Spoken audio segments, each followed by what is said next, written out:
আরে কইলে যাও তুমি? তোমার ঘরে গাতাছি মরবার। এলে খারাও খারাও। ডাক্তার নেও। আরে মরবার গাতাছি। একটা কি করুম? যদি মরবার যায় তোমার মত বদলাই। এলে আইতে শুম 1 কেজি আলু আর 2 কেজি চাল নিয়ে আইও।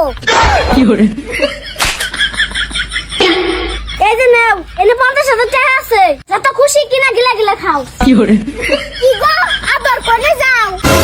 কইলাম না মরবার গাতাছি। মরবার গাতাছো যাও, কিন্তু আমার মনের আশাটা পূরণ করে দিয়ে যাও।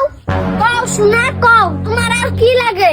আমি 2 বাচ্চার মা হইবার চাই। ঠিক আছে, আমি মরে গেলে তুমি আরেকটা বিয়া হইবে, তাই তো 2 বাচ্চার মা হইবে। না শোনা, আমি তোমার বাচ্চার মা হইবার চাই। আচ্ছা তাহলে আজকে থাকি, কালকে যামু। তাহলে তুমি তো বাচ্চার মা হইলে, আমি এখন মরবার যাই। আরে শোনা, তুমি গেলে আমার পুলাহান মানুষ করবো কেরা?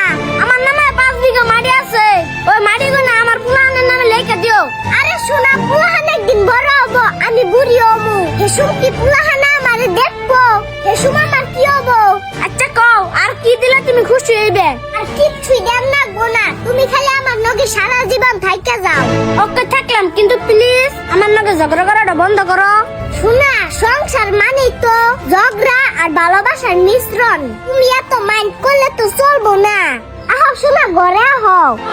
জল, চিনি, লেবু প্রত্যেকটা আলাদা জিনিস, কিন্তু এই 3টা জিনিস একত্রিত করলে শরবত তৈরি হয়। তাই আমাদের সংসারের প্রত্যেকটা আলাদা আলাদা জিনিসকে একত্রিত করলে একটা সুখের সংসার তৈরি হয়। তারই নাম মায়ার সংসার।